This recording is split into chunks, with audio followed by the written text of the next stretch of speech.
Welcome to the Dynamics of Machines of 5th semester. Today we will discuss about module 4, that is free vibrations. Let us start with session 1. First we shall discuss about the course outcomes.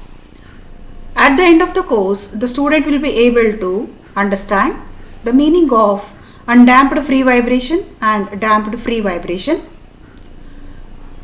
The second course outcome is the student is able to determine the natural frequency of the system. Coming to the introduction part, vibration problems occur where there are rotating or moving parts in a machinery. Apart from the machinery itself, the surrounding structure also faces the vibration hazard because of this vibrating machinery. We can find vibration problems in locomotives, diesel engines that are mounted on unsound foundations, and whirling of shafts. Vibration causes a unpleasant sound and it founds that the forces in the machine or in the equipment are unbalanced. There may be other causes of vibration also. The causes of vibration are unbalanced forces in machine, dry friction between the two mating surfaces, external excitation, earthquakes and winds. In all these cases, the vibration is produced in the equipment or on the structure, or in these cases the external excitation may produce the vibration. Example, in case of earthquakes also. These are few of the causes of vibration. Then what is meant by vibration?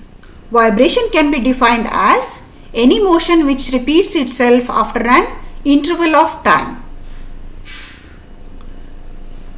Any motion which repeats itself after an interval of time is called as vibration. Some of the terminologies with respect to vibration are discussed below. They are: the first one, periodic motion. A motion which repeats itself after equal interval of time is known as periodic motion. Time period. The time taken to complete one cycle is called as time period.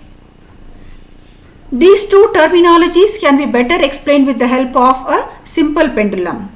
Consider a simple pendulum or a ball tied with the string and its one end is fixed. When the ball is given certain force and removed, the ball starts oscillating. During this process, the motion will be repeating after equal interval of time, which can be called as periodic motion. And once the motion, to and fro motion of the ball starts, it will complete one cycle. From initial position, it goes back to the initial position again. That can be taken as one cycle. So the time taken to complete such one cycle is called as time period. The third definition is cycle. Cycle is nothing but the motion completed during one time period. The motion completed during one time period is called as cycle. Similarly, frequency, the number of cycles per unit time. How many cycles the simple pendulum does for a unit time is called as frequency. Next, amplitude. The maximum displacement of a vibrating body from the mean position is called as amplitude. The maximum displacement of a vibrating body from the mean position. If we consider that the ball is under rest before giving certain force, that is taken as the mean position. And once the force is applied, the ball swings to a maximum distance. That is taken as maximum displacement. So this displacement, maximum displacement of a vibrating body from the mean position is called as amplitude. Natural frequency. When no external force acts on the system, after giving it an initial displacement, the body will be vibrating. The vibrations are called as free vibrations and the frequency is called as natural frequency.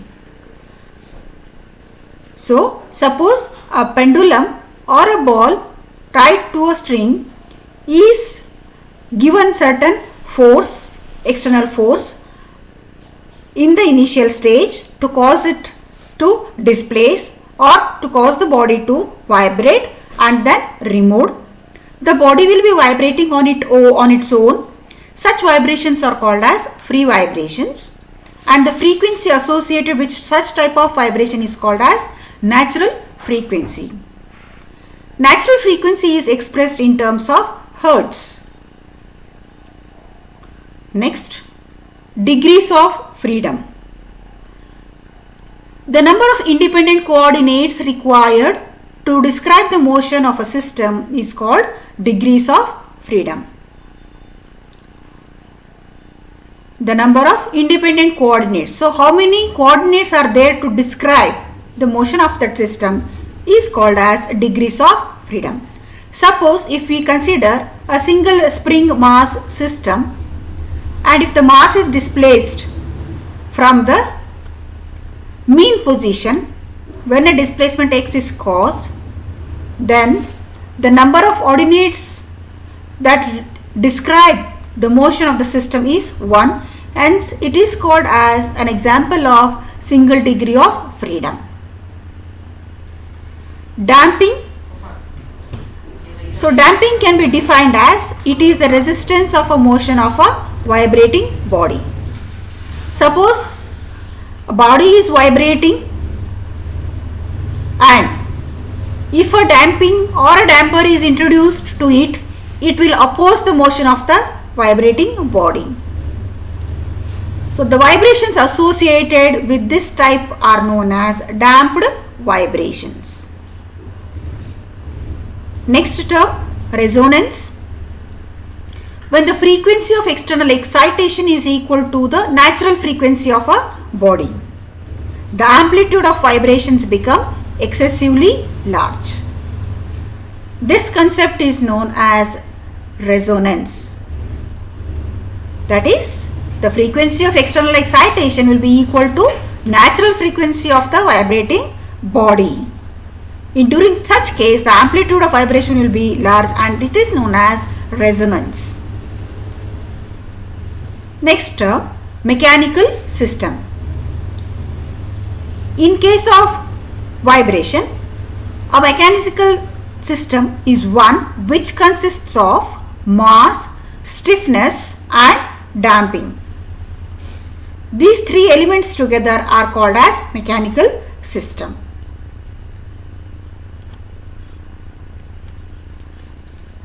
The next one, continuous and discrete systems.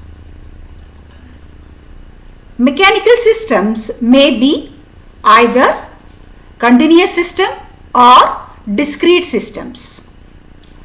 Mechanical systems which have infinite number of degrees of freedom are known as continuous system. They are also called as distributed systems. Examples of such are cantilever beam, simply supported beam, etc. Here, the number of degrees of freedom are infinite.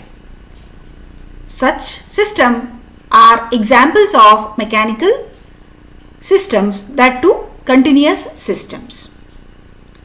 Systems which have infinite number of degrees of freedom are called continuous system, and systems which have finite number of degrees of freedom are called as discrete or lumped systems.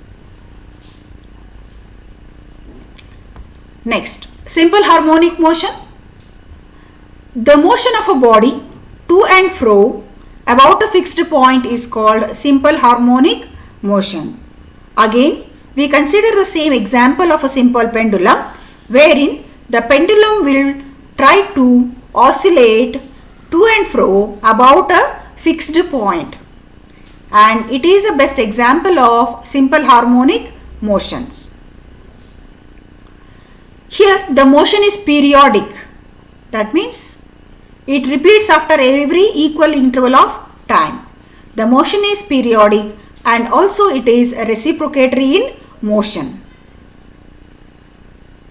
Apart from this, its acceleration is always directed towards the mean and is proportional to its distance from the mean position. Example of simple harmonic motion is a simple pendulum as shown in figure below. The simple harmonic motion is represented by an equation. The equation is x equals to a sin omega t. This equation, when differentiated with respect to t, is written as x dot. Here, when you differentiate equation, it is equal to a omega cos omega t. The differentiation, that is x dot, is called as velocity, and when this velocity equation is again differentiated with respect to time t, it is equal to minus a omega square sin omega t. Here x double dot represents acceleration. Now, since we know that x equals to a sin omega t, so therefore if a sin omega t is replaced by x, then we have x double dot is equal to minus omega square x. X double dot is equal to minus omega square x. So this is the equation of displacement, velocity and acceleration, where x represents the displacement, x dot represents velocity, x double dot represents acceleration. Now coming to the next topic, that is types of vibration. The first type of vibration is called as free and forced vibration. If the external excitation is removed after disturbing a system, then the system vibrates on its own. Suppose a pendulum is at mean position, then a certain amount of force is applied on the pendulum to cause it motion, and the force is removed, the pendulum will be oscillating. It is an example of free vibration. This type of vibration is known as free vibration, and the amplitude is going to keep on decreasing with respect to time. That means the pendulum comes to again mean position after a certain interval of time. So that means the amplitude keeps on decreasing with time. Example is a simple pendulum. The second one is forced vibration. The vibration which is under the influence of external force is called forced vibration. Suppose a body is displaced by a continuous force or external force which is acting on it every time, that becomes an example of forced vibration. Here the amplitude remains constant with time. For example, machine tools. Any machine tools wherein the machine tools are subjected to working condition, in such case the external force is constantly acting, and that is an example of forced vibration. Second, damped and undamped vibration. If the vibratory system has a damper, then the vibration is called damped vibration. Here the function of the damper is to oppose the motion. So the amplitude will reduce abruptly with time. If the vibratory system has no damper, then the vibration is called undamped vibration. The third type of vibration is called as deterministic and random vibration. If the magnitude of external force acting on the body is known, then the vibration is called as deterministic vibration. That is, in case of deterministic vibration, what is the magnitude of the external force applied on the body to cause the body to motion, it will be known. That it is called as deterministic vibration.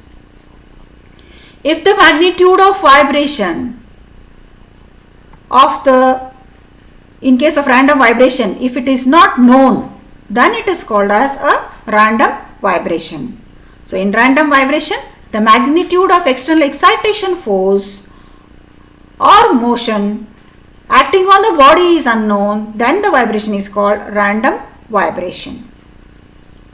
Further, these free vibrations are classified again into three types. They are linear or longitudinal vibration, transverse vibrations, torsional vibrations. If the particles of the rod and disc move parallel to the axis of the shaft, then it is called as linear vibration. Transverse vibration, the particles of a rod and disc move approximately perpendicular to the axis of the rod. In torsional vibrations, the particles of the rod and disc move in a circle about the axis of the rod. These three types are explained with the help of a figure here. The first figure shows the longitudinal vibration. The second figure shows transverse vibration, and the third figure indicates torsional vibration.